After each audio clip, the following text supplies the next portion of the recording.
Oke, Assalamualaikum warahmatullahi wabarakatuh. Selamat datang dan selamat berjumpa kembali. Timnas Indonesia, sahabat-sahabat Garuda Fan, harus pupus dan harus gagal di Piala ASEAN Cup atau Piala AFF 2024 kali ini. Jadi sahabat-sahabat Garuda, mari kita fokus setelah kita gagal, mari kita fokus lagi kepada Piala Dunia. Karena harapan besar kita sejak dulu ketika timnas Indonesia mulai dari kritikan saat itu ketika timnas Indonesia dicecar dengan yang namanya adalah dengan program naturalisasi dari PSSI yang dilakukan pengenjutan oleh Bapak Erick Thohir, kita melihat dan juga flashback pada bulan-bulan yang lalu bahwa timnas Indonesia diserang habis-habisan ini dan itu ketika timnas Indonesia selalu menggunakan pemain keturunan, dan saat ini dengan Piala AFF membuktikan dengan Piala dengan menurunkan tim U20, di mana tim U20 kata Bapak Erick Thohir ini adalah sebuah regenerasi karena pertandingan lebih penting lagi adalah ada Piala Asia dan juga SEA Games.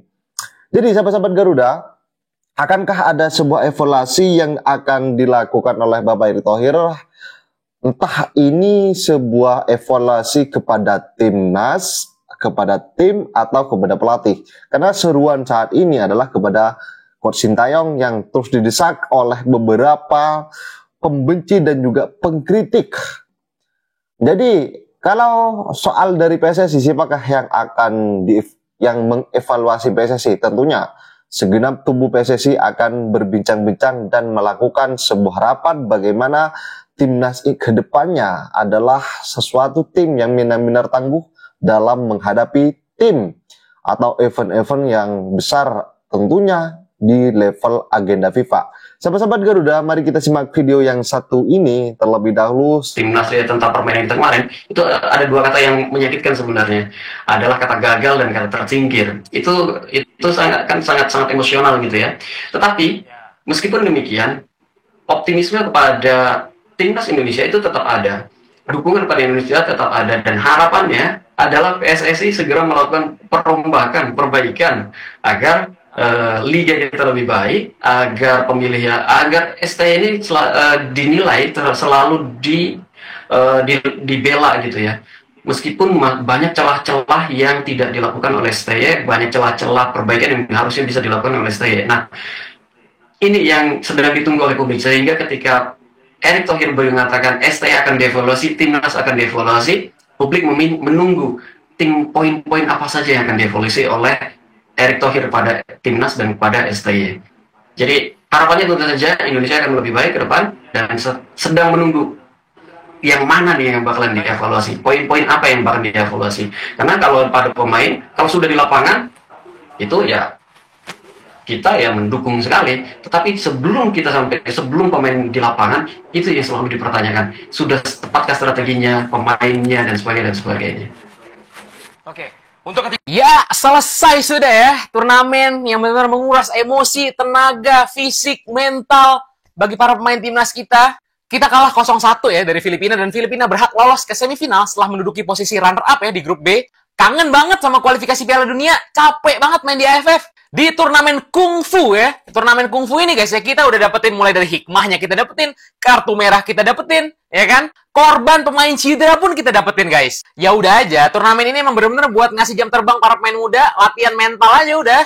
Tidak menyalahkan sama sekali, tapi ingin menekankan kembali kalau ini bener-bener harus dijadikan pelajaran. Di saat tim bener-bener udah mulai padu, satu kesalahan fatal seperti ini, ya begini. Tapi ya nggak apa-apa, gue minta teman-teman jangan hujat para pemain kita karena mereka telah berjuang keras selama turnamen ini. Sekali lagi terima kasih untuk seluruh pemain timnas Indonesia karena telah berjuang. Semoga tahun depan bisa lebih padu lagi, bisa mendapatkan hasil yang lebih baik di SEA Games dan juga kualifikasi Piala Asia U23. Kalau begitu, timnas Indonesia pamit undur diri. Mohon maaf karena nggak lolos grup AFF. Kami mau fokus Piala Dunia. Gimana menurut kalian? Yuk kita komen. Let's go! Oke, sahabat-sahabat Garuda Fan, saya rasa tentang bagaimana evaluasi ini tentunya adalah bagaimana tim ini ke depannya dengan event-event penting, tentunya di bawah naungan FIFA. Tim ini, timnas Indonesia, akan lebih matang dalam memainkan sepak bola. Dan sahabat-sahabat Garuda, seperti apa pengamat yang memang betul-betul mencintai sepak bola? Ini analisisnya lebih kepada tim untuk menjadi lebih baik, bukan sekedar kritikan yang semata-mata untuk menjatuhkan. Kali ini memang betul-betul sangat realistis. Tadi Bang Azari, menurut Anda apakah filosofi dari strategi Sintayong ini sudah cocok dengan karakter sepak bola Indonesia? Menurut saya ya mungkin Sintayong juga sudah jauh sebelumnya sudah memantau kemampuan tim kita sehingga dia menerapkan game plan-nya itu ya sesuai dari dia dan bisa yang diterapkan, makanya pemilihan itu ya Anda ikut saya berarti Anda sudah bisa mengikuti game plan saya. Menurut saya sih mungkin itu. Tapi kalau Anda jadi pelatih apa sih yang mau Anda benahi? Kalau saya jadi pelatih menurut saya sih tinggal mental aja dari segala teknik semua itu saya rasa apalagi sudah bicara di nasional ya, pasti anak-anak itu sudah menguasai dari skill individu, teknik individu. Nah, kuncinya sekarang adalah mental. Mental aja bagaimana mental bermain yang untuk menangkan pertandingan itu. Menurut saya sih itu yang salah satu utama. Kalau dari pemberitaan nih Bung Erwin, cukup banyak ya sepertinya yang masih juga memberikan harapan sebetulnya untuk skuad kemarin di AFF. Contoh aja misalnya mengatakan netizen usai Indonesia gagal di Piala AFF, Piala Dunia rezeki kita. Wow, katanya begitu. Jadi biarlah AFF ini menjadi catatan sejarah, tapi jangan dilupakan tahapan Piala Dunia yang masih ada di depan. Masih kan, optimis kan? Ya? Masih optimis begitu. Ya artinya masih ada nih suara-suara optimisme dari netizen.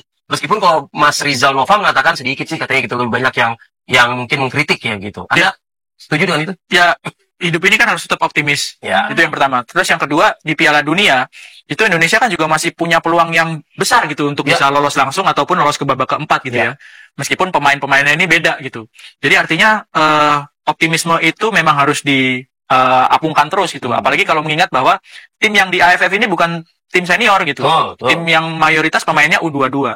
Tapi sekali lagi, kegagalan di Piala AFF ini harusnya bisa membuka mata ke semua orang bahwa pelatih itu ya harus dievaluasi. Selama ini kalau kita evaluasi pelatih, selalu dikatakan ini gayanya Bung Toel nih gitu.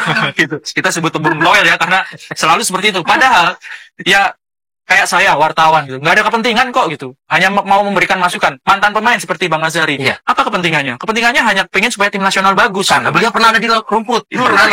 Artinya gini, saya pernah mengalami, saya wawancara pemain tim nasional, minta masukan. Itu pemain tim nasionalnya itu, mantan pemain tim nasional itu diserang sama netizen gitu. Sampai bilang, Mas saya kapok deh, nggak mau komentar lagi deh gitu. Padahal maksudnya untuk memberikan masukan ke adik-adiknya gitu.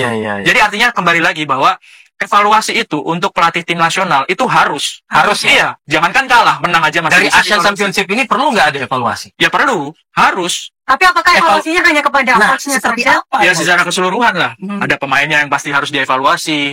Coachnya juga harus dievaluasi. PSSI juga harus introspeksi juga gitu. Apakah benar merestui Coach Sintayong membawa tim U22 ini ke Piala AFF ini? Apakah tindakan yang benar? Supaya kalau misalnya ada AFF lagi, tim mana nih yang mau dikirim nih? Iya kan? Karena kan jadi kontroversi juga sekarang kan. Ini misalnya kalau yang tim senior yang dikirim, ya kan? Coach Sintayong juga bilang kalau misalnya tim pemain senior bisa juara gitu. Meskipun itu kan belum tentu juga. Siapa yang bisa menjamin kalau pemain bundar ya? Iya, kalau kotak dadu. Jadi siapa yang bisa menjamin bahwa kalau misalnya pemain senior yang diturunkan di ajang ini akan menjadi juara gitu. Jadi evaluasi itu pasti harus. Tapi kalau komentar-komentar netizen itu emang cukup menarik loh Bung Erwin, karena sama Bang Azari juga ya. Saya ke Bang Azari kalau gitu. Jadi gini, ada komentar segini.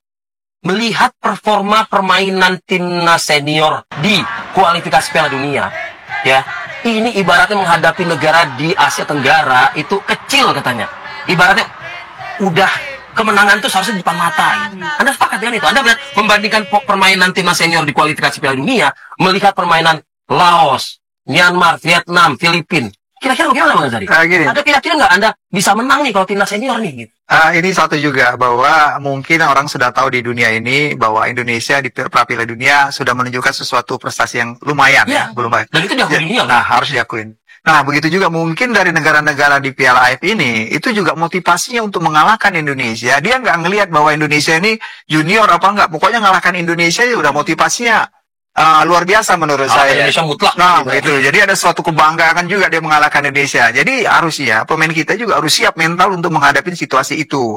Apalagi Polri yang kemarin kan kita, wah di Piala Dunia Indonesia ini bagus. Wah ini harusnya mereka nggak ngelihat situ. Kita ngelihat yang Indonesia yang mewakili di turnamen apapun mereka menganggap wah ini Indonesia. Makanya kita lihat semangatnya Filipina, Laos tuh ngelawan Indonesia.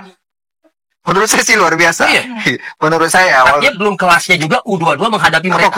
Pokoknya dia motivasi untuk mengalahkan Indonesia aja. Dia nggak ngelihat 22-nya, usia 2, pokoknya dia mengalahkan Indonesia udah menurut saya dia udah All out ya. Kalah gitu. Iya. Ini gengsi mungkin. Ya, itu menurut saya modalnya juga itu dari negara-negara lain. Iya, harusnya kita harus lebih, mental kita harus lebih kuat. Harusnya. Karena kita sudah dianggap sebagai satu tim yang luar biasa. Tapi dulu, emang pemain timnas kita kena mental kemarin. Kalau kata Bang Azari, mental juga harus gini. Jadi kena mental nggak timnas kita kemarin di situ? Dalam kondisi seperti lawan Filipina, itu menurut saya tekanannya berat. Berarti kena mental dong. Ya terkena mental atau enggak, yang jelas faktanya adalah kita harus menang. Itu yang pertama. Iya. Terus main setelah kalah dari Vietnam, kita harus menang. Indonesia harus menang. Menghadapi pemain-pemain yang menurut saya punya pengalaman yang cukup lumayan. Pemain Filipina. Pemain Filipina itu banyak pemain abroadnya yang nggak main di Filipina, banyak yang main di Jerman, di Inggris, meskipun nggak di top levelnya. Dalam situasi seperti itu, tekanan itu kan akan semakin berat. Provokasi lawan, ya tekanan untuk bisa mencetak gol supaya menang, supaya mengamankan tiket ke semifinal, kena provokasi ya. Akhirnya itu yang terjadi. Pasti ada faktor non teknis yang membebani dari pemain dalam kondisi seperti itu. Apalagi kalau mengingat bahwa mereka pemain U22 gitu, yang secara jam terbang juga mungkin belum sebanyak kalau yang senior main gitu kan. Berarti support dan dukungan kita bermain di kandang sendiri itu tidak mempengaruhi begitu ya mental dari para pemain. Ya mungkin berpengaruh gitu ya. Tapi ketika sudah tampil di lapangan gitu, itu kan juga pengaruhnya kan ada provokasi dari lawan, tackling ya, dinakalin oleh lawan, dijailin oleh lawan, itu pasti juga akan berpengaruh. Ya supporter datang ke stadion membawa semangat, iya main pasti. ke-12 itu tuh kan iya pasti semangat gitu. Tapi ketika sudah berhadapan dengan lawan gitu ya, supporter kan dari tribun aja, nggak bisa ikut bantuin main gitu kan. Sebelumnya kan sebelum bertanding kita sempat membahas juga nih, Mas Erwin, terkait harusnya di pertandingan ini Indonesia lebih fokus untuk bertahan. Karena kan kalau seri minimal kita bisa ya dapat poin. Itu apakah kemarin timnas Indonesia ini kurang bertahan gitu? Peluang untuk bisa menang sebenarnya terbuka kok. Sebelum kejadian kartu merah dari pertandingan itu ya. Iya, menguasai permainan, ya peluangnya banyak. Salah satu peluang tadi kan kita lihat ya Marcelino yang kena tiang gawang tadi. Iya. Tapi setelah kejadian kartu merah itu banyak berubah gitu. Meskipun masih bisa mengimbangi gitu ya. Ya, meskipun masih bisa mengimbangi, tapi kan Filipina juga nggak bisa bikin gol lewat open play. Bikin golnya lewat penalti. Artinya secara permainan kalau menurut saya progresnya meningkat dari lawan Laos ya. Lawan Laos 3-3, lawan Vietnam kalah 1-0, tapi secara permainan Vietnam juga nggak gampang untuk menang main di Vietnam. Waktu main lawan Filipina itu progresnya meningkat kalau menurut saya. Tapi itu nggak cukup untuk meloloskan Indonesia ke semifinal karena kalah. Kenapa nggak cukup? Ya secara permainan akhirnya kalah gitu. Faktanya seperti itu. Faktanya seperti itu. Kita kalah karena nggak bisa mencetak gol. Ya dari 4 pertandingan yang cetak gol itu kan hanya pemain belakang aja. Asnawi, Kadek Arel, Ferrari, nggak ada pemain depan yang bisa mencetak gol. Itu salah satu mungkin evaluasi yang kelihatan ya. Lini depan itu masih belum bisa mencetak gol, penyelesaian akhir lemah. Bang Azari? Iya sama, tapi kita lihat juga dari sini ya, dari penampilan Filipina menurut saya ini luar biasa. Yang kita selama ini kita tidak tahu ya. Harusnya kan melihat perjalanan Filipina ini menjadi perhatian buat pemain kita. Kita lihat dari penampilan Filipina ini menurut saya sih wah, semangatnya dan kemudian posisi bolnya juga menurut saya juga lumayan bagus. Jadi itu yang saya bilang tadi, karena melihat Indonesia motivasinya itu beda untuk mengalahkan Indonesia. Itu sih karena masih atmosfer dari Piala Dunia itu masih mempengaruhi menurut motivasi negara-negara lain. Baik, mungkin kalau dari segi evaluasi apa nih catatan? Mungkin kan kalau secara general tadi bisa dari pelatihnya, kemudian bisa dari pemainnya, bisa dari PSSI-nya juga. Tapi secara mendetail itu apa sebenarnya yang menjadi kelemahan utama yang harus dievaluasi? Bang Azari. Kalau saya sih melihatnya tadi yang dibilang Bung Erwin bahwa evaluasi menyeluruh ya. Nah, makanya ya, terutama di Dirteknya. Ini Dirteknya sebetulnya direktur tekniknya harus paham tentang kondisi seperti ini. Dia yang berwenang untuk mengevaluasi kepada STI. Dirtek ini. Nah, itu yang saya tidak tahu di dalam sekarang ini kan saya juga nggak tahu kondisinya apakah seperti apa. Kalau kita ngeliat BTN dalam arti ini BTN ya.